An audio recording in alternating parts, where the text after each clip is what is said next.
자, 여러분들은 명상을 뭐라고 생각하세요? 특별한 목적을 위해서 뭔가 이렇게 확 뛰어넘으려는, 뭔가 신비한 것을 잡으려는 그런 목적으로 하는 것이 아닌가 하는 오해를 가지고 있어서, 명상은 누구나 아무 때나 어디서든지 무엇을 하면서도 움직이면서도 심시어 할 수 있는 것이 명상이다.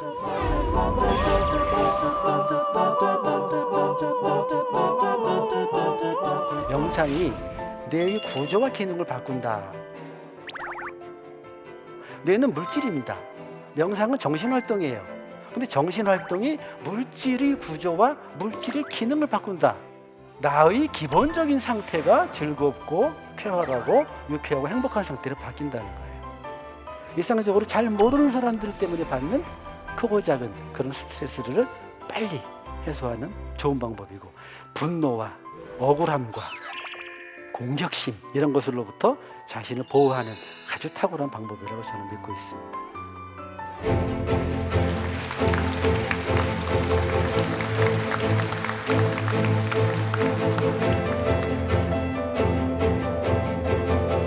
네, 여러분 반갑습니다. 이렇게 늦은 시간까지 앉아서 명상에 관한 이야기를 함께 나누게 돼서 저로서도 굉장히 기쁘고 영광스럽게 생각합니다. 제가 오늘 여러분들하고 함께 나눌 이야기들을 간단하게 정리해 봤습니다. 첫 번째는 명상의 대중화와 과학화에 관한 이야기입니다. 이어서 명상에 관한 과학적인 연구들이 도대체 명상이 어떻게 좋다는 거냐에 관한 그런 증거들을, 어떤 증거들을 만들어내는지, 또 이런 증거를 바탕으로 해서 명상이 얼마나 세속적으로 일상적으로 활용되고 있는지 하는 것들을 간단하게 살펴볼 것입니다. 자, 여러분들은 명상을 뭐라고 생각하세요? 명상이란 하고 괄호를 넣었는데 각자 이 안에다가 나름 생각하시는 명상을 써보십시오. 저하고 1시간 동안 강연을 같이 듣고 난 이후에 그런 생각이 어떻게 달라졌는지를 체크해 보시면 그냥 들으시는 것보다는 좀 재미가 있을 거다 하는 생각이 듭니다. 제가 구글 이미지로다 메디테이션 또는 명상이라고 쳤더니 이런 그림들이 떠오릅니다. 보니까 특징이 있어요. 좌우 대칭의 자세를 잡고 있다는 점, 그리고 실내에 있지 않다는 점. 이걸 가지고 우리나라 사람들이 명상을 어떻게 생각하는지를 다 확인할 수는 없지만은, 대체로 뭔가 일상적인 그런 활동보다는 조금 이렇게 특별한 자세, 특별한 곳에서 하는 거, 이런 느낌들을 좀 주고 있습니다. 이 아이의 그 자세가 범상치 않기 때문에 또 이런 부분도 있습니다. 여러분들이 만약에 저하고 명상에 관한 이야기를 들으러 여기 온 것이 아니라면 이 그림을 봤을 때 그냥 아이고 그 녀석 참 편안하게 잘 자고 있구나, 이렇게 예측할 가능성이 굉장히 큽니다. 그런데 이제 여기 오실 때 이미 머릿속에 명상이라는 걸 넣고 오셨거든요. 명상 들으러 간다 그랬단 말이에요. 그런 맥락에서 이걸 보니까 얘가 명상하고 있는 건가? 이런 생각이 들 수도 있습니다. 이건 어떨까요? 합성사진 것 같아요. 제가 이 그림을 보여드리는 이유는 많은 경우 명상이 특별한 것이라고 생각하기 때문입니다. 특별한 사람들이, 죄송합니다만은 스님들이나 특별한 곳에서, 산속 같은 데서 특별한 자세로 가부좌를 들고 앉아서 하는, 특별한 목적을 위해서 뭔가 이렇게 확 뛰어넘으려는, 뭔가 신비한 것을 잡으려는 그런 목적으로 하는 것이 아닌가 하는 오해를 가지고 있어서 제가 이 그림을 보여드린 겁니다. 이 사람들은 뭐 하고 있는 걸까요? 저희 명상학회 회원들입니다. 자고 있는 사람도 있어요, 분명히. 그러나 저희는 최소한 이거를 잔다고 하지 않습니다. 바디 스캔이라는 명상을 하고 있다, 이렇게 얘기를 하죠. 이건 또 뭐 하고 있는 걸까요? 어려운 자세를 지금 하고 있습니다. 그냥 운동을 하고 있는 것일까요? 그렇지 않습니다. 저희는 이것을 하타 요가라고 부르는 일종의 명상을 하고 있다고 이야기합니다. 이 사람들 모여서 뭐 하고 있는 걸까요? 명상하고 있는 것입니다. 이렇게 명상은 특별한 사람이 특별한 곳에서 특별한 자세를 가지고 특별한 때에 특별한 목적으로 하는 것이 아니라, 명상은 누구나 아무 때나 어디서든지 무엇을 하면서도 움직이면서도 심시어 할 수 있는 것이 명상이다 하는 것입니다. 또 한 가지 풀어드리고 싶은 오해는 명상이라는 말입니다. 많은 분들이 명상이라는 말을 불교의 전문 용어로 잘못 알고 계세요. 그렇지 않습니다. 이 명상은 영어를 번역한 말입니다. 영어의 메디테이션이란 말을 일본 사람들이 먼저 받아들여서 일본식 번역으로 명상이라고 번역을 했습니다. 사실 명상 수련 방법은 힌두교와 불교 전통이 가장 잘 정리가 되어 있습니다. 그렇다고 해서 명상이 힌두교나 불교의 전유물이냐? 그렇지는 않다. 세계 7대 종교들이 모조리 다 하고 있는 많은 작업들이 명상이라고 부를 만한 것이다. 왜? 명상은 자세나 행위가 이야기하는 것이 아니라 우리의 마음을 우리가 어떻게 운용하느냐 하는 것이 명상이냐 아니냐를 결정하는 것이기 때문입니다. 그리고 안타깝지만 주로 서구 과학자들이 세속화하고 과학화했습니다. 주로 이 불교 명상법들을 받아들이면서 종교적 색채를 싹 걷어내고 과학적 연구의 대상으로 만들어서 증거들을 만들어내고 또 과학적 연구에 적합한 방식으로 개념들을 정리하고 철저한 연구 방법으로 증거를 만들고 그런 것들을 보급함으로써 세속화를 훨씬 더 앞당길 수 있었던 거죠. 자, 그러면 이제 골치 아픈 얘기들을 하기 전에 간단한 실습을 한번 하고 이어서 강연을 해보겠습니다. 제목은 배에서 호흡 관찰 그랬는데 그냥 저희들은 호흡 관찰이라고 부릅니다. 그래서 호흡 관찰 한번 해보겠습니다. 자세를 너무 신경 쓰지 마시고 이 핸드폰의 어플로 종소리를 울려서 명상의 시작을 알리고 또 명상의 끝을 또 알릴 겁니다. 자, 일단 부드럽게 눈을 한번 감아 보시죠. 네. 눈을 감은 상태에서 주변을 한번 느껴보세요. 내가 앉아있는 이 공간의 느낌, 내 몸이 이곳에 있음을 알아차려 보시고 바깥에서 들리는 소리, 어떤 소리가 있는지 소리가 나의 의식에 들어오는 것을 경험하고 알아차리면 됩니다. 좋습니다. 이제 의식의 초점 또는 어텐션, 마음의 눈 이런 식으로 제가 부를 텐데요. 의식의 에너지라고도 부를 겁니다. 아랫배와 가슴을 번갈아 가면서 주의를 기울여 보세요.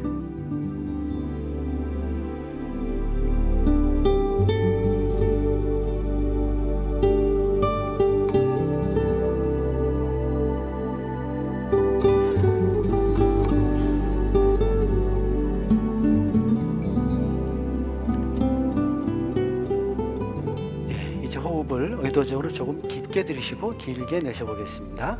함께 들이쉬고 내쉽니다. 또 들이쉬고 내쉬면서 이 호흡이 만들어내는 몸의 느낌이 아랫배와 가슴 중에서 어디에서 더 크게 느껴지는지 찾아보세요. 자, 지금부터는 숨을 일부러 깊게 들이쉬거나 길게 내쉬지 않고 내버려 둡니다. 내버려 둬도 숨은 알아서 쉬어집니다. 그리고 가슴이나 배 중에서 아까 느낌이 제일 컸던 곳, 그곳으로 주의를 가만히 모아보겠습니다. 배에서 느낌이 더 컸다 그러면 배, 가슴이 더 컸어요 그러면 가슴에, 양쪽이 비슷합니다 하시는 분들은 배, 배꼽 근처 또는 배꼽 아래 배에 주의를 모아보십시오. 자, 그러면 금방 무엇을 할 수 있습니까? 숨이 들어오고 나가면서 부풀어지고 꺼지는 느낌을 알 수 있습니다. 그 느낌과 함께 1분 정도만 가만히 있겠습니다.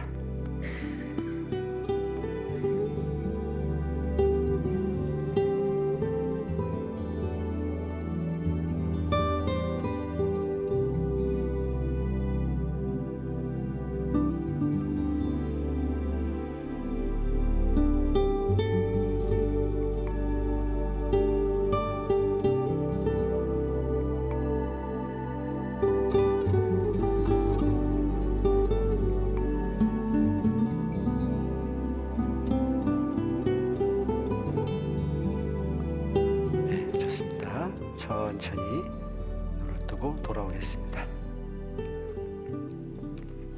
한 3분 정도, 한 4분 정도 해봤는데 어떠셨나요? 하시는 동안에 어떤 경험을 하셨나요? 말씀하시기가 쉽지 않죠? 네, 졸리셨던 분? 한 분도 없으시네? 저 한 분, 두 분 계시네요. 네. 명상을 많이 하신 분들이 오셨나 봐요. 명상을 하면 되게 좋습니다.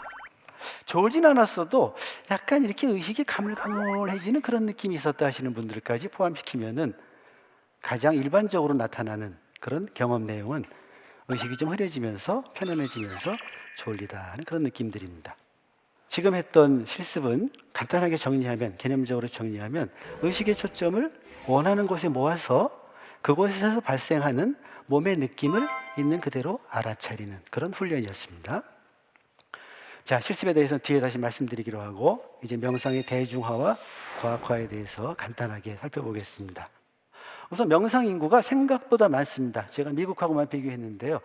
2017년도 데이터를 보니까 미국 인구의 18% 정도가 하루에 한 번은 명상을 하고 있다고 답을 하고 있습니다. 우리나라는 명상 전통이 한 2000년쯤 되는 나라입니다. 그런데 우리나라의 경우는 500만 명. 그럼 아마 지금 인구가 5천 정도 된다고 치면 10% 정도밖에 안 됩니다. 미국 사람들이 명상 훨씬 많이 하고 있네요. 가장 많이 활용되고 있는 곳은 의료장면입니다.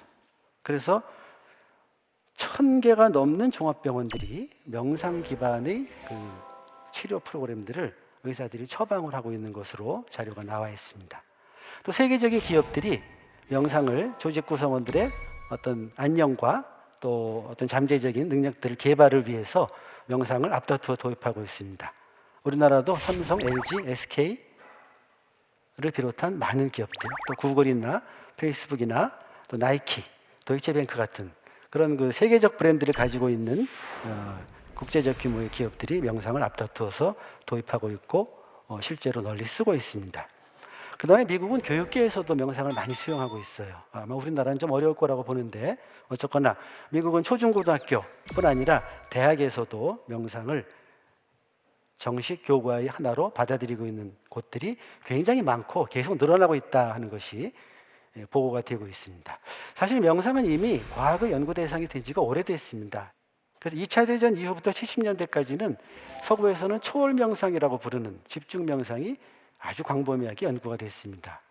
그리고 1970년대 들어서부터 현재까지는 이제 명상의 핵심 개념을 마인드풀니스라는 것으로 과학적인 방법을 쓸 수 있게 개념화한 다음에 이 마인드풀니스를 중심으로 많이 활용되고 있습니다.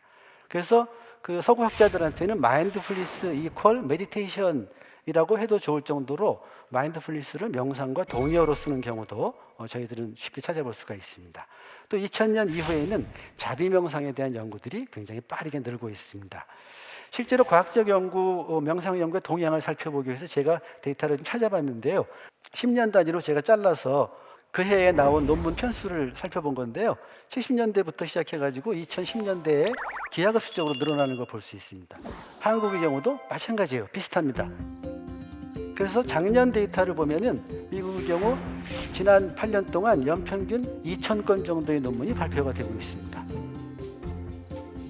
카이스트 명상과학연구소 소장님하고 얘기를 나누다 보니까 과학적인 논문만 따로 추려보면 한 1,500편쯤 되더라 이렇게 말씀을 하시더라고요. 그 외에 나머지까지 합치면 작년 한 해에만 3,000편의 논문이 나왔습니다. 이렇게 학자들이 연구를 많이 하고 있다는 것은 이 과학이 아니라고 얘기할 수가 없는 거죠. 자, 그러면 이런 논문들이 밝혀낸 것들이 뭐냐 하는 것들을 간단하게 살펴보면 명상이 뇌의 구조와 기능을 바꾼다 하는 연구들에 사람들이 굉장히 관심이 많습니다. 이건 잘 따져보면 굉장히 재미있는 현상인데요. 뇌는 물질입니다. 명상은 정신활동이에요. 근데 정신활동이 물질의 구조와 물질의 기능을 바꾼다 하는 것을 시사하는 것이기 때문에 대단히 놀라운 그런 연구 결과라고 볼 수가 있어요. 그래서 한두 가지 살펴보면은 자비 명상을 하면 전전두피질, 이마 바로 뒤쪽 심피질을 얘기합니다. 상대적 활성도를 살펴보면은 자비 명상을 오래 한 사람들은 이 불쾌한 감정하고 관계가 있는 우측뇌가 활성화되던 것이 유쾌하고 즐거운 감정하고 관계가 있는 좌측 전전두피 활성도로 바뀐다는 거예요. 그래서 지금 위스콘신 대학에 있는 리차드 데이비슨이라는 사람이 티벳에서 10,000시간에서 50,000시간 정도 거의 10년 이상을 하루 7, 8시간 이상씩 수련하신 승려들을 무려 175명을 위스콘신 대학으로 불러서 fMRI를 찍으면서 명상을 해보십시오 또는 그냥 쉬어보십시오 하면서 fMRI를 찍은 데이터입니다. 그래서 보니까 175명 모두 한 사람도 예외 없이 우측 전전두엽보다는 좌측 전전두엽이 훨씬 더 활성화되어 있고, 명상을 할 때뿐 아니라 그냥 일상적으로 쉬고 있을 때도 그렇더라 하는 겁니다. 우리 같은 범부들은 평소 가만히 특별한 일을 하고 있지 않으면은 우측 전전두엽이 활성화되면서 기분이 안 좋다는 거예요. 별로 안 좋은 생각들이 많이 난다는 겁니다. 어떠세요, 여러분들? 특별한 일 없이 가만히 있으면 좋은 생각이 많이 납니까? 나쁜 생각이 많이 납니까? 하여튼 데이터는 많이 난다는 거예요, 나쁜 생각이. 그런데 명상을 하면은 이쪽 좌측 전전두엽이 활성화되면서 좋은 생각이 많이 난다는 겁니다. 즐겁고 명랑해지고 행복해진다는 거예요. 더 놀라운 결과는 우리도 2주만 열심히 하면은 뇌가 바뀐다는 겁니다. 2주 동안만, 2주가 아니라 2개월 정도만. 그 대신에 하루에 1시간씩은 하셔야 돼요. 투자해 볼 만하지 않습니까? 하루 1시간 투자해서 한 2달 정도 꾸준히 하면은 나의 기본적인 상태가 즐겁고 쾌활하고 유쾌하고 행복한 상태로 바뀐다는 거예요. 정말 놀라운 연구 결과였죠.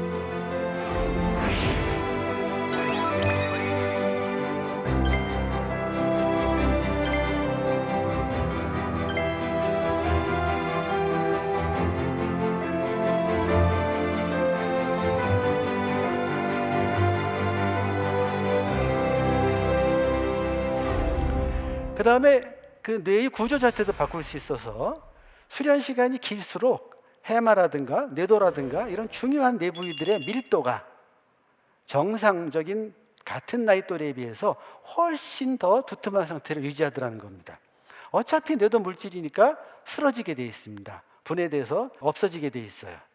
이게 뭘 보여주냐면은 명상이 뇌의 퇴화를 지연시킬 수 있다는 것들을 보여주는 것이죠. 놀라운 결과가 아닐 수 없습니다. 그 다음에 아주 오래되고 기본적인 연구 결과인데, 명상은 부교감 신경계를 활성화합니다. 부교감 신경계가 활성화된다는 것은 쉬게 된다는 뜻입니다. 근육의 긴장도가 떨어지고 심장박동, 또 혈압, 맥박 이런 것들이 쭉 떨어지고, 호흡의 들숨도 양이 줄어들고 날숨도 양이 줄어들어서 산소 소비량이 줄고 이산화탄소 배출량이 줄어드는 상태입니다. 어떤 상태냐? 우리가 충분히 쉴 그런 상태입니다. 부교감 신경계가 활성화되고 이완이 되면 어떤 일이 벌어질 것 같습니까? 졸려요. 자는 겁니다. 그런데 명상하는 사람들은 이렇게 몸과 마음이 완전히 이완이 되어 있는데도 의식은 아주 또렷하게 깨어있는 상태라는 것을 허버트 벤슨이라는 의사이자 생리학자인 미국에 살아계신 분입니다. 그분이 발견을 했어요. 직접 측정을 해가지고. 그래서 이분이 그런 명상 상태를 굉장히 이 파라독시칼한 이율배반적인 상태다 이렇게 얘기를 했습니다. 물론 이거는 상당한 수련을 했을 때 가능합니다. 저희 같은 보통 사람들은 앉아서 한 10분 정도만 집중을 쭉 하고 있으면 거의 예외 없이 잠으로 들어가지요. 실제로 명상을 전문적으로 하시는 분들도 잠에 들어가면 명상을 못 하거든요. 뒤에 말씀드립니다만 명상은 우리의 어텐션을 가지고 하는 훈련이 기본인데, 잠에 들어버리면 힘이 없어져가지고 어텐션에 힘이 없어져요. 그러니까 못하지만은 잠에 잘 든다는 게 얼마나 행복한 겁니까? 의사분들한테 여쭤보세요. 잠 잘 잘 수 있으면 잠이 보약이다 이렇게 얘기를 하잖아요. 그래서 저희는 이제 잠 못 주무시는 분들한테 명상을 처방을 할 수 있습니다. 이런 명상을 하세요. 그러면 딱 빨리 잠들 수 있습니다. 건강을 회복하는 데 도움이 됩니다. 자, 그 다음에 명상은 최근 연구 결과입니다만 면역계를 강화한다는 연구들이 나와 있습니다. 간단하게 살펴볼게요. 여기 이 연구는 제이콥스 에텔, 또 블랙번 이런 신경 생리학자들, 또 내분비 하시는 분들, 또 명상하시는 분들, 무려 16명의 학자들이 모여서 했던 연구인데, 일반 성인 60명을 모아서 반은 대기시키고 반은 시설, 명상처에 오시라고 해가지고 3개월 동안 합숙을 시키면서 매일 6시간씩 명상을 하시도록 했어요. 그러면서 비포, 애프터를 측정해가지고 같은 기간 동안 그냥 일상생활을 하신 대기 집단하고 비교한 겁니다. 이때 뭘 측정했냐면 마음 챙김 수준, 삶의 목표가 얼마나 명료한가, 또 내가 얼마나 통제력이 있다고 느끼는가, 또 내가 스트레스를 얼마나 덜 받는가, 뭐 이런 걸 재고, 면역계 세포의 텔로메라제라는 효소의 그 밀도를 쟀어요. 근데 이 텔로메라제가 뭐 하는 거냐면은 이 연구에 참여했던 블랙번이라는 학자가 바로 이 연구로 2009년도인가 노벨 생리의학상을 받았는데, 세포의 노화 과정에 관련되는 효소입니다. 그래서 이 효소가 많으면은 세포의 노화가 지연되거나 또는 노화된 세포가 거꾸로 젊어지기도 해요. 그래서 요거를 재는 거예요. 연구 결과를 보면 첫째, 마음챙김 명상이 여러 가지 심리적인 증상들을 완화시킨다 하는 겁니다. 볼 수 있는 것처럼 다이아몬드로 되어 있는 게 명상하신 분들이고, 동그라미로 되어 있는 게 대기 집단인데, 마인드풀니스, 삶의 목적, 통제감, 또 스트레스, 이런 것들이 명상하신 분들은 이전에 비해서 플러스 쪽으로 좋아지는 반면에, 그렇지 않은 분들은 그저 중간에 있거나 마이너스로 되어 있습니다. 물론 이건 뒤집어지는 게 더 효과적인 게 되겠죠. 예. 그다음에 두 번째 연구 결과는 마음챙김 명상 집단이 통제 집단에 비해서 텔로메라제의 활성도가 유의하게 높더라 하는 것입니다. 다시 말하면 세포 노화를 지연시키고 세포 노화를 역전시키는 그런 효소가 더 많이 생겼더라 하는 겁니다. 오른쪽에 있는 것이 명상 집단이고 왼쪽이 통제 집단의 데이터입니다. 세 번째 연구 결과가 재미있는데요. 심리적 효과가 면역계 효과를 매개한다 하는 것입니다. 이걸 한마디로 말씀드리면, 명상을 하면 심리적으로 긍정적인 효과가 있게 되고, 이런 심리적인 긍정적인 효과가 세포, 면역계 세포라는 몸의 문제에 긍정적인 영향을 미친다 하는 것으로 해석할 수 있는 데이터입니다. 자, 그럼 명상이 어떻게 활용이 되고 있느냐?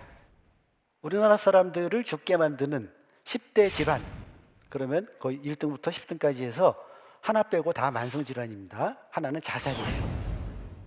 거의 대부분이 만성질환에 치료 효과가 있고, 또 과민성 대장 증상이나 각종 중독 같은, 또 비만이나 섭식장애, 흡연 같은 이런 소위 행동의학적 질병, 이런 것들에도 효과가 있는 것으로 나타나 있습니다.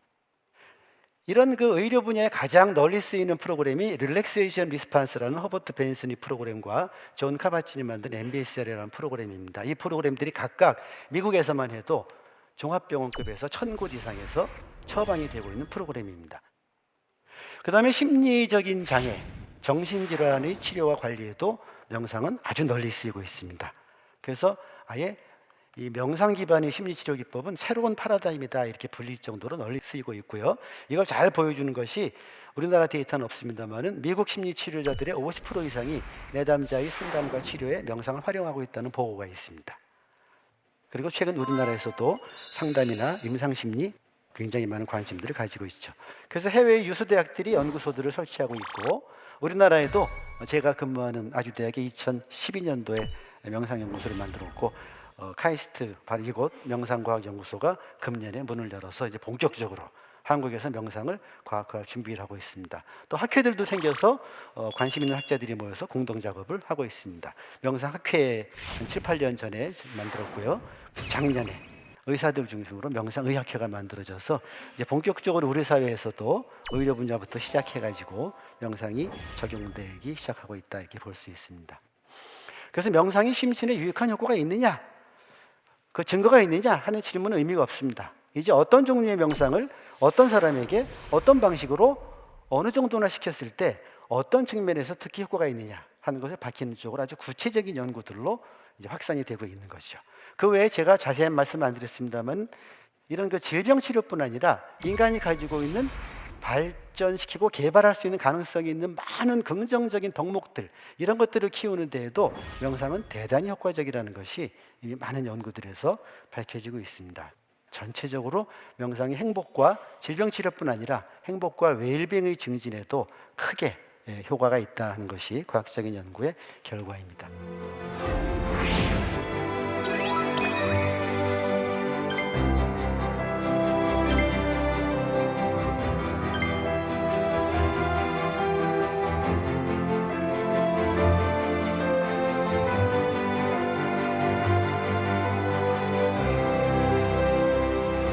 자, 그럼 이어서 명상이 어떤 식으로 효과를 발휘하느냐를 이해하기 위해서 몸과 마음에 대해서 간단하게 살펴보겠습니다. 자, 몸과 마음은 하나라고 생각하세요? 둘이라고 생각하세요? 이 질문에 대해서 하나라고 생각하시면 심신이원론, 몸과 마음은 따로 떨어져서 독립적이다 생각하시면 심신이원론이라고 부릅니다.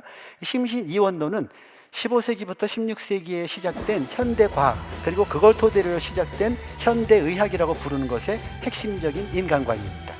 즉 현대의학은 몸과 마음을 관계없는 것으로 봤고, 특히 우리의 몸을 기계와 같은 것으로 보는 그런 관점이었습니다.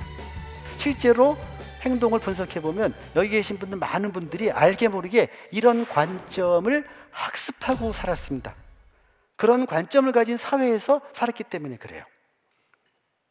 그래서 생각은 나는 몸과 마음이 굉장히 밀접한 관계가 있어 이렇게 생각하면서도 실제로 자기 몸과 마음을 다루는 방식을 보면은 몸과 마음은 무관한 것으로 다루는 분들이 굉장히 많습니다. 서구 의학도 이렇게 심신이원론을 가지고 쭉 해왔었는데 1970년대 들어서서야 그게 아니고 마음의 문제가 몸의 문제에 밀접한 영향을 미친다는 것이 과학적으로 밝혀지기 시작했어요.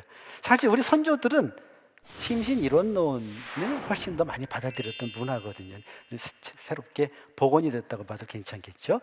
그래서 이게 학문적으로 정신신경면역학이라는 분야로 정립이 됩니다. 정신은 그야말로 사이코, 마음의 문제고, 신경은 뇌라는 뜻입니다. 뉴로, 임뮤놀로지, 임뮤 시스템은 우리 몸의 자체 방어 시스템입니다. 자동 시스템이에요. 그래서 마음의 문제가 신경계를 통해서 몸과 연결이 돼 있다 하는 것을 토대로 하는 학문 분야가 성립이 되고, 이 분야는 곧이어서 호르몬 계통까지 포함해서 사이코뉴로 엔도 이뮤놀로지로 발전을 하고, 이런 토대에서 새롭게 만들어진 의학적 접근의 파라다임이 심신의학이라고 부르는 것입니다. 심신의학은 한마디로 몸의 질병에 관심을 갖지만 그 질병의 메커니즘과 원인으로서 마음의 문제를 중요한 것으로 다루는 그런 연구 분야라고 볼 수가 있겠습니다. 그래서 우리가 시민성 질환이나 스트레스성 질환 이런 얘기를 쉽게 들을 수 있는데, 질환을 이런 식으로 부르는 것은 심신의학적인 관점이 반영되어 있는 거다 이렇게 볼 수 있습니다. 자, 그 다음에 우리 몸과 마음이 어떻게 작동하는지 간단하게 살펴보겠습니다. 결론적으로 말씀드리면 내 몸과 내 마음이지만 각각 내 마음대로 할 수 없는 내 몸이 있고 내 마음대로 할 수 없는 내 마음이 있다는 겁니다. 그래서 신체 활동 중에서 자율신경계가 담당하고 있는 장기들이나 이런 몸의 부위들은 내 마음대로 할 수가 없습니다. 우리가 심심하니까 심장을 좀 빨리 뛰어보게 할 수 있을까요? 어느 정도 빨리 뛰게 할 수 있어요. 간접적으로 심장 뛰던 일을 생각하시면 심장이 빨리 뜁니다. 그렇지만 간을 좀 빨리 움직이게 해보고 대장을 조금 빨리 움직이게 해보는 게 불가능합니다. 자동입니다. 다행이죠, 한편으로. 자, 그런가 하면 이런 운동들, 체성신경계가 담당하고 있는 근고결계의 활동들은 내가 상당 수준 조절할 수 있습니다. 마음은 어떤가요? 우리의 정신활동은 어떤가요? 정신활동도 우리가 의도적으로 뭘 해야 되겠다고 의도를 내지 않으면 정신활동도 거의 자동으로 돌아갑니다. 자동적으로 이루어지는 정신활동 중에 핵심이 뭐냐면은 우리가 갖고 있는 기존 지식을 통해서 새로 들어오는 것들을 자동적으로 해석하는 겁니다. 이렇게 기존 지식을 스키마라고도 부르기도 하고 스크립트라고 부르기도 하고 아까 얘기했던 관점이라고 부르기도 하고 프레임이라고 부르기도 하고 비유적으로 안경이라고 부르기도 하는데, 내 지식 체계가 어떤 식으로 이루어져 있느냐 하는 것이 동일한 자극에 대해서도 그것을 어떻게 보느냐는 것이 결정이 됩니다. 그래서 자동으로 이루어지는데, 이런 자동적인 의미 판단 이전에 이루어지는 자동적인 아주 빠르게 이루어지는 것이 판단이라는 것입니다. 좋다 나쁘다 옳다 그르다 하는 판단보다 더 빨리 일어나는 판단이 이름 붙이기 같은 겁니다. 여자 남자 이런 거죠. 그 다음에 이제 좋다 나쁘다 거기 붙게 됩니다. 이런 판단은 안 할래야 안 할 수가 없을 정도로 빠르게 일어납니다. 그런가 하면은 사실 정신활동의 상당 부분은 우리가 또 의도적으로 할 수도 있어요. 지금 생애에 가장 기뻤던 일을 한번 회상해 보세요. 엄청난 정신활동입니다. 기억 내용들을 되살리는 거니까 가능하죠? 그런데 아까 했던 것처럼 기분 나쁜 생각이 날 때 이 생각을 안 하려고 노력해 보세요. 잘 안 돼요? 네, 어쩌거나 할 수 있는 부분이 있다는 거예요. 네. 이 밑에 있는 신체 활동에서 호흡 부분과 정신 활동에서 주의라고 부르는 부분은 아주 독특한 겁니다. 신체 활동 중에서 호흡은 어떤 때는 내가 의도적으로 조절할 수 있다가 또 내가 의도를 딱 빼는 순간 지가 알아서 이루어져요. 아까 해봤어요. 그죠? 깊이 숨을 들이셔 보세요. 의도적으로 할 수 있었습니다. 멈춰 보세요. 멈출 수 있습니다. 그렇지만 이제 내버려 두세요 그랬더니 그냥 지가 하잖아요. 지가 합니다. 네. 반자동이에요. 어텐션도 마찬가지입니다.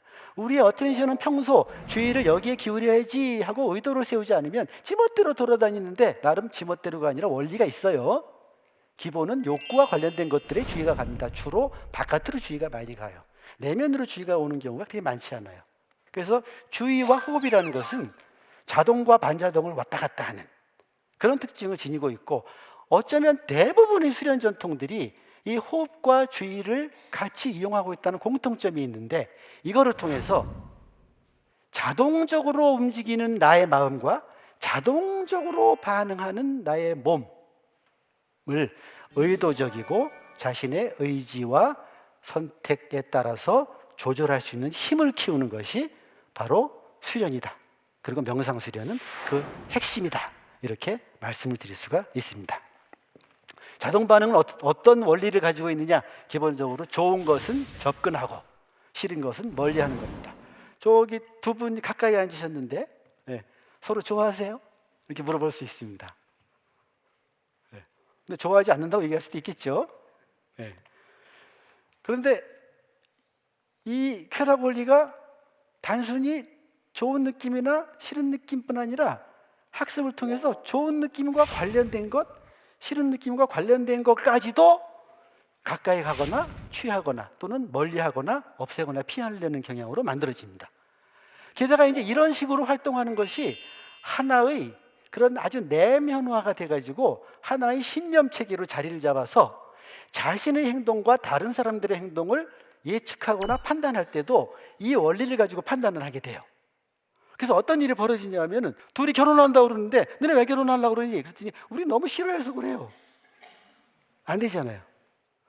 어떤 때는 자각이 없는 사람들은 내가 행동을 해놓고 내가 이 행동을 왜 했지? 그랬는데 접근하는 행동이면 내가 그 사람을 좋아해서 그랬나 보다 하고 추론하게 돼요. 모조리 다 쾌락 원리에 따라서 행동하는 것은 당연한 것이다 하는 식으로 내면화되어 있습니다. 이것이 우리의 몸과 마음을 자동적으로 반응하게 만드는 그런 핵심 원리로 우리의 내면에 깊이 자리를 잡고 있습니다. 사실은 이런 생활 양식이나 반응 양식은 진화적으로 만들어진 것이고 장점이 굉장히 많이 있습니다.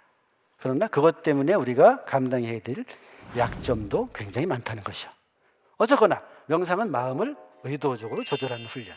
정확하게 얘기하면은 자동 반응이 갖고 있는 긍정적인 기능을 살리고 자동 반응이 가지고 있는 부정적인 영향을 최소화하려는 훈련이다. 그리고 그 훈련은 기본적으로 어텐션 훈련이다. 플러스 알파가 있다면은 태도 훈련이다. 이렇게 정리해 볼 수가 있습니다. 그리고 이런 훈련을 처음 시작할 때 제일 먼저 하는 훈련은 몸에 대한 마음 챙김, 몸에 대한 주의를 기울이기라고 정리할 수 있겠습니다. 자, 그러면 이제 몸에 대해서 주의를 기울인다는 것이 뭐냐 하는 것을 이 바디 스캔이라는 걸 실습을 잠깐 해보겠습니다. 허리를 쭉 펴세요. 네, 좋습니다. 눈을 부드럽게 감으시고 심호흡을 2번만 해보겠습니다. 들이쉬고 내쉬고 2번만 해보세요.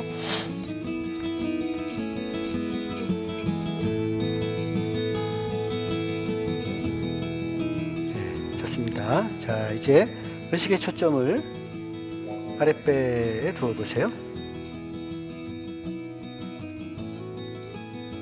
자, 의식의 초점을 둘로 갈랐다고 생각하시고 쭉 내려가서 오른쪽, 왼쪽 발가락에 주의를 돌려보세요. 자, 그 다음에 발목.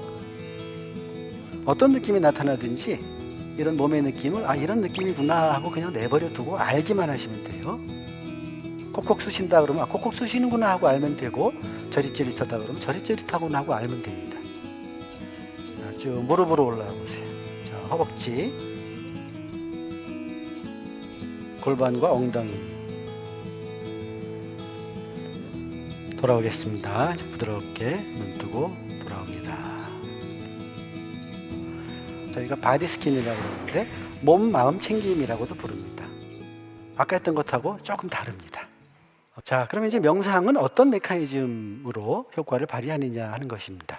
그래서 마음 챙김이라는 용어를 잘 이해하시면은 명상을 이해하는 데 도움이 됩니다. 마음 챙김은 모든 명상법에 많든 적든 필요한 공통 요소입니다. 그리고 명상은 현대 과학의 용어로 표현한다면은 특별한 방식으로 주의를 훈련하는 거다, 이렇게 얘기할 수 있어요. 뭐가 특별한 거냐? 지금 이 순간의 내적 경험을 비판단적으로 주의를 기울이는 겁니다. 그럼 어떤 일이 벌어지냐? 알아차릴 수 있다는 거예요. 지금 현재 내적 경험, 비판단적인 주의라는 이 세 가지가 명상적 주의의 특별한 부분이 되는데, 그걸 얘기하기 전에 주의라는 게 왜 중요하냐 하는 것들을 좀 살펴보겠습니다. 주의는 우리가 외계뿐 아니라 우리 내부의 정보들 중에서 어떤 정보들을 처리할 것인가, 후속 처리할 것인가를 결정하는 그런 우리의 정신활동의 첫 단계가 주의입니다. 그래서 주의가 어디에 가 있느냐 하는 것이 그가 무엇을 경험하느냐를 결정을 해요. 주의를 저는 후레쉬로 비교합니다. 마음의 눈이라고도 부르는데 후레쉬 같은 거예요. 후레쉬 불빛 에너지가 간 곳에 무엇이 있는 것이 드러났죠. 그것처럼 쭉 비쳤더니 거기와 거기에 있는 것이 드러나게 됩니다. 이렇게 의식의 그 경험이 주의를 통해서 나타났을 때만 우리는 그 경험을 알 수가 있어요. 그러니까 주의라는 것은 결국 우리가 지금 내가 무엇을 경험하고 있는지를 아는 데에도 중요하고 우리의 마음속에 어떤 생각, 어떤 느낌, 어떤 감정이 나타나는지를 아는 데에도 중요한 겁니다. 그래서 결론적으로 말씀드리면 주의가 경험을 결정하고 경험이 있어야 그걸 알 수 있다. 이런 점에서 주의는 사실 우리 정신활동의 가장 핵심적이고 가장 기본적인 것이라고 얘기할 수 있는데 이제 일반적인 주의와 명상을 할 때의 주의는 조금 다른데 그 다른 것을 아까 현재 이 순간의 내적 경험에 비판단적으로 주의를 기울이는 것이라고 정리를 했었습니다. 첫 번째는 현존인데요. 지금 이 순간에 주의를 기울이는 것이 명상적 주의입니다. 과거나 미래로 가서 과거의 사건들을 현재화해가지고 이미 지나간 사건들로부터 상처를 받는다거나 오지 않은 사건들을 또 현재화해서 오지 않은 사건들을 두려워한다거나 이런 것들이 병리적인 방식으로 과거와 미래를 오가는 사람들이 많이 하고 있는 그런 증상들입니다. 건강한 사람들은 과거와 미래를 가더라도 그렇지 않은 방식으로 할 수 있겠죠. 그런데 명상은 과거나 미래로 가지 않도록 하고 현재에 주의를 기울이는 것입니다. 현재에 주의를 기울이는 가장 좋은 방법은 몸에 주의를 기울이는 것입니다. 왜냐하면 몸은 현재에 밖에는 존재하지 않기 때문에 그래요. 몸은 과거에 갈 수 없고 몸은 미래로 갈 수 없습니다. 몸은 항상 리얼리티로서 이 순간에만 존재합니다. 그러므로 언제든 몸에 주의를 기울이면 현재에 주의를 기울이는 명상적 주의가 될 수 있습니다. 두 번째는 주의에 대한 주의라는 메타주의라는 특성인데요. 뒤에 다시 말씀드립니다만 보통 우리는 바깥의 것에 주의를 기울여서 그것을 경험하고 그 경험에 따라서 반응합니다. 그런데 명상적 주의는 경험하고 있는 것이 무엇인가에 주의를 기울인다는 점에서 주의에 대한 주의를 기울이는 겁니다. 왜냐하면 경험이 나타났다는 것 자체가 이미 주의가 갔다는 뜻이거든요. 그러므로 그 경험에 주의를 기울이는 것은 주의가 간 것에 대해서 주의를 기울이는 것이 됩니다. 그 다음에 아주 중요한 것이 아까도 말씀드렸던 비판단적인 태도입니다. 그냥 있는 그대로 보려고 그러는 겁니다. 그런데 실제로 해보면은 있는 그대로 비판단적으로 할 수가 없어요. 명상을 할 때도 그렇습니다. 왜냐하면 판단이 너무나 빠르게 일어나기 때문에 그렇습니다. 그래서 실제 명상을 할 때는 판단하지 말아야지 이렇게 하면은 더 힘들어져요. 오히려 판단이 일어나고 있는 것을 내가 빨리 알아야지 이렇게 생각을 하셔야 됩니다. 그래서 내가 또 판단했구나 하고 알아차리는 겁니다. 내가 또 이거를 내가 싫어했구나. 그래서 멀리하고 싶은 생각이 들었구나 하고 알아차립니다. 통증이 있으면 아프구나. 아이고 아파 하는 거는 이미 자동 반응으로 넘어간 거고 통증이구나. 내가 피하고 싶어 하는구나 하는 걸 알아차리는 훈련을 하게 됩니다. 그래서 명상은 판단을 유보하는 거다. 그리고 판단하고 있음을 알아차리는 것이 실제 명상 수련에서는 도움이 되는 방식이다 하는 겁니다. 자, 우리 판단이 얼마나 빨리 일어나는지 예를 들어서 하나 보여드리려고 해요. 믿거나 말거나 제 아내는 미국 사람입니다. 흑인이에요. 국제변호사. 돈 무지하게 법니다. 세금도 엄청 많이 내죠. 신체 장애가 좀 있습니다. 물론 이것은 실제 제 아내를 이야기한 것은 아닙니다. 그렇지만 조금 전에 있었던 일이니까 돌이켜보세요. 여기 서서 강의하는 제가 제 아내는 미국인입니다 그랬을 때 마음속에 어떤 생각이 떠오르셨나요? 어떤 판단이 들었나요? 좋겠다 하는 분도 있었을 거고 하필 미국인, 외국인 이런 분도 있었을 거예요. 흑인입니다 그랬더니 오 대단한 사람인데? 왜 흑인? 반응이 막 갈렸을 거예요. 어떤지 모릅니다, 저는. 그러나 최소한 이런 거 하나하나를 들을 때마다 기다, 아니다, 또는 좋다, 나쁘다, 또는 왜 그랬나, 뭐 잘했다, 못했다, 이런 판단과 평가가 순식간에 일어났다는 것을 알 수 있습니다. 이런 판단과 평가 자체를 막으려고 해도 막을 수 없습니다. 너무나 자동으로 이루어지고 너무나 익숙한 것이기 때문에. 물론 이제 훈련하면 안 할 수도 있다고 그러는데, 제가 볼 때는 그렇게 되려고 그러면 엄청난 훈련을 해야 될 것 같아요. 그러나 우리는 판단과 평가가 일어나고 있다는 걸 알 수 있고, 이 판단과 평가에 따라서 그 사람을 이야기하고 그 사람을 대하고 하는 것들을 유보할 수가 있죠. 실제 리얼리티를 직접 체험하기 전까지는 내가 판단과 평가에 휘둘리지 않을 수 있단 말이죠. 이게 사실 우리가 삶을 살아가는 데서 크게 중요하게 키우고 싶은 자기조절력의 핵심이기도 합니다. 자, 이걸 정리해보면 이렇습니다. 어텐션 대상은 보통 일반적으로는 외부 대상이나 내부 대상, 자동적으로 어텐션이 갑니다. 그러면 그 결과로 다 내적 경험, 여기 내적 경험이 몸의 느낌, 또 정서, 생각 이런 것들입니다. 우리 의식에 나타나는 것들이에요. 나타나게 됩니다. 그러면 이것에 대해서 금방 판단을 해서 좋다 나쁘다 옳다 그르다 판단한 다음에 자동적으로 접근하거나 회피하는 방식으로 하는 것이 일반적으로 우리가 정신줄 놓고 살 때, 마음 챙기지 않고 살 때의 그런 행동 양식이라고 볼 수 있습니다. 그런데 명상의 주인은 대상을 아예 달리해서 내적 경험 자체를 대상으로 할 수 있습니다. 내가 지금 어떤 감각을 경험하고 있고, 내가 지금 어떤 생각을 하고 있고, 내가 어떤 판단을 하고 있고, 내가 어떤 계획을 하고 있고, 내가 지금 어떤 감정 상태에 있는지를 직접 관찰하는 겁니다. 그렇게 하면은 이거구나, 내가 이렇게 하고 있구나 하는 거를 알게 됩니다. 이걸 알아차림 자각이라고 그럽니다. 그러고 나면은 내가 이런 현상, 이런 경험에 대해서 어떻게 반응할 것인가 하는 것을 내가 의식적이고 의도적으로 결정할 수 있는 여지를 만들 수 있게 됩니다. 이렇게 여지를 만드는 것이 바로 내가 내 마음을 훈련하고 조절하는 결과라고 볼 수 있는 겁니다. 즉, 주체적이고 의도적인 선택을 해서 원하는 삶을 살 수 있는 능력을 키우는 것이다, 이렇게 볼 수 있고, 점선 안에 들어있는 부분이 마음 챙김이라고 부르는 것입니다. 자, 명상을 할 때 판단하지 않는 거 말씀드렸고, 주관적인 경험을 믿는 것도 굉장히 중요합니다. 여기다 쓰진 않았습니다. 명상은 균형 잡기입니다. doing과 being의 균형 잡기, 교감신경계와 부교감신경계의 균형 잡기, 판단하고 평가하기와 판단하고 평가하지 않기의 균형 잡기. 명상하실 때는 주관적인 경험을 철저하게 그대로 믿으십시오. 그 다음에 즉각적인 결과를 너무 염두에 두고 하시면은 명상이 재미도 없어지고, 그래서 명상을 못하게 됩니다. 명상을 꾸준히 하면 분명히 좋은 일이 있을 거야 하는 낙관적인 희망을 가지고 하시되, 매번 명상을 할 때마다 이거 하면 뭐가 좋을까, 저거 하면 뭐가 좋을까, 이렇게 하시는 것은 명상을 하나의 도구로 만들어 버리고, 그것 자체가 바로 쾌락적인 방식으로 명상을 대하는 것이 돼버리기 때문입니다. 자, 명상 왜 하나? 제가 정리한 건데요. 간단하게 저는 명상을 세 가지로 구분합니다. 하나는 집중 명상, 두 번째는 통찰 명상, 자비 명상인데, 집중 명상은 뭐냐? 명상하는 동안에 주의의 대상을 의도적으로 하나만 놓는 것입니다. 아까 했던 배에서 호흡 관찰, 가슴에서 호흡 관찰이 집중 명상이라고 부를 수 있어요. 주의의 대상을 하나로 했거든요. 아까 했던 바디스캔은 주의의 대상이 왔다 갔다 하면서 감각적인 경험 자체를 있는 그대로 자꾸 알아차리는 훈련을 했습니다. 이건 통찰 명상이 되겠습니다. 이것과 좀 구분해가지고 자비 명상은 적극적으로 인간관계에서 있을 수 있는 다양한 정서적인 그런 측면에서 긍정적인 정서를 개발하는 그런 훈련을 핵심으로 하고 있는 자비 명상 세 가지로 나누고 있고, 실제로 이렇게 나눴지만은 실제 명상을 할 때는 세 가지가 다 함께 들어가기도 하고 믹스가 되기도 하고 이렇습니다.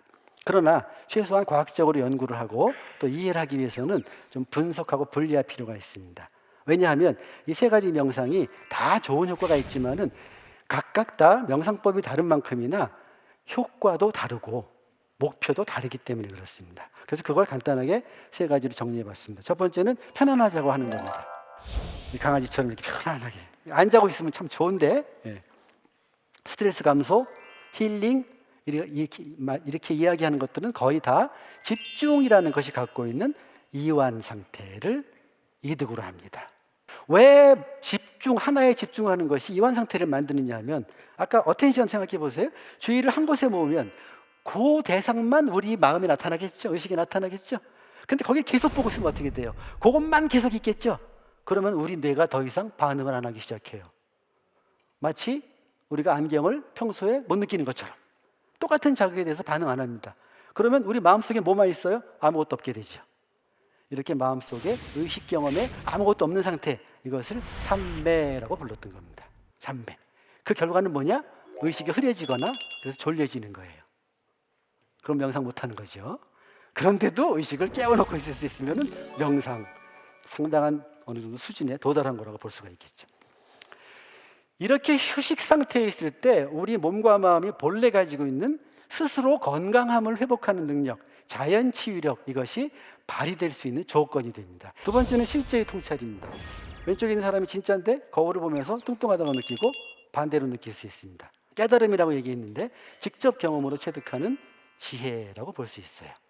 이것을 관점 변화라고 볼 수 있습니다. 예를 들면 이런 거예요. 우리 다 죽죠? 다 죽죠? 그런데 마치 내 삶은 안 죽을 것처럼 살고 있어요. 그러면 내 삶을 보는 관점이 틀린 관점이었던 거죠. 죽는다는 것이 리얼하잖아요. 명확한 거잖아요. 아, 죽는구나 하고 머리가 아니라 가슴으로, 지식이 아니라 지혜로 직접 경험을 통해서 얻어내는 겁니다. 예를 들어보면 자기의 장단점, 한계, 사고방식, 행동장식의 특징, 내가 무엇을 가치 있게 생각하는가, 또는 나는 어떤 것을 가치 있게 생각하는지도 모르고 있구나 하는 것을 긍정할 수 있게 만들어줍니다. 마지막으로 사랑과 자비심을 개발하는 것입니다. 세계적으로 양대 종교라고 부르는 기독교 계통의 종교나 불교 계통의 종교 모조리 다 남을 사랑하라고 얘기하고 있습니다. 무조건적인 사랑입니다. 그런데 이런 그 무조건적인 사랑을 개발하는 것은 1차적으로 자신에게 좋습니다. 긍정적으로 다른 사람을 사랑하고 친절하게 여기고 남들이 잘 되는 걸 기뻐해주고 남들이 힘든 것에 대해서 공감해주면서 같이 불쌍하게 느껴주는 그런 것이 왜 좋으냐면은 분노나 냉담함이나 시기심이나 질투심 같은 해로운 정서가 자리 잡을 여지가 없게 만들어줍니다. 분노는 심장병의 제1원인이라고 알려질 정도입니다. 그 다음에 사회성, 사회적인 관계들이 좋아집니다. 또 마음, 긍정적인 정서를 갖게 되면은 마음이 열린다고 표현을 하는데 여유가 생기면서 호기심이나 창의성 같은 것들도 쉽게 개발이 됩니다. 무엇보다도 자신과의 관계를 개선할 수 있고 남과의 관계를 개선할 수 있습니다. 인간관계가 우리가 경험하는 일상적인 스트레스의 80%를 넘습니다. 그것도 중요한 사람들한테서 스트레스를 받습니다. 자신이 싫은 사람들도 많습니다. 이런 분들에게 이 자비명상은 사랑과 자비심을 개발하는 그런 명상일 수 있습니다. 일상생활에서도 얼마든지 명상을 할 수가 있습니다. 원리를 아셨기 때문에 할 수 있는 거예요. 그냥 내가 뭘 하든지 간에 한 가지 일만 하시면서 내가 이런 일을 하고 있구나 하는 걸 알아차리는 것도 명상이고, 한 가지 일을 열심히 집중해서 하는 것도 명상입니다. 그리고 감사하는 거, 용서하는 거, 다른 사람이 잘 되기를 기원해 주는 거, 이런 것들도 그 일에만 주의를 모아가지고 열심히 하면은 충분히 명상이 됩니다.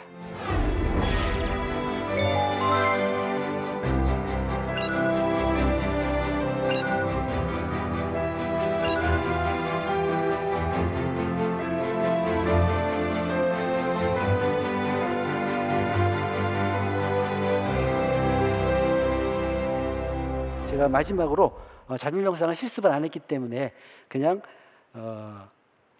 용서명상 일종 한 가지만 팁으로 말씀을 드릴게요. 우리가 일상적으로 모르는 사람들한테도 스트레스를 많이 받습니다. 줄 서 있는데 앞에 새치기 하는 사람들, 운전하는데 깜빡이 피껴드는 사람들, 모르는 사람들이잖아요. 스트레스 많이 받습니다. 이럴 때 스트레스를 안 받는 방법. 첫째, 명확하게 사건을 묘사해 봅니다. 아, 저 사람이 깜빡이도 안 켜고 갑자기 들어왔네? 라고 생각을 하는 거예요. 그런 다음에 그 사람의 그런 행위의 원인을 선의로 해석을 하는 겁니다. 사실은 다 선의, 최소한 악의는 아니에요. 선의로 해석하면 저 사람이 정말 바쁜 일이 있었나 보다, 또는 저 사람이 무지한가 보다, 아니면 저 사람이 운전 기술이 좀 없나 보다. 선의로 해석하는 겁니다. 마지막으로 감사하는 겁니다. 더 큰 해를 당하지 않은 것에 대해서, 사고 나지 않은 것에 대해서. 일상적으로 잘 모르는 사람들 때문에 받는 크고 작은 그런 스트레스를 빨리 해소하는 좋은 방법이고, 분노와 억울함과 공격심 이런 것으로부터 자신을 보호하는 아주 탁월한 방법이라고 저는 믿고 있습니다. 예, 이렇게 해서 여러분들에게 명상을 조금 더 쉽게 이해하고, 그리고 명상이 특히 아무나 할 수 있다는 것, 그래서 누구나 도전해 볼 수 있다는 것, 그래서 명상에 대해서 밝혀진 그 많은 이득들을 여러분들이 모두 다 누려볼 수 있기를 바라는 마음에서 짧지만 강의를 했습니다. 모두 다 명상을 아시고 명상을 해보시면서 건강하고 행복하게 사시기를 기원드립니다. 고맙습니다.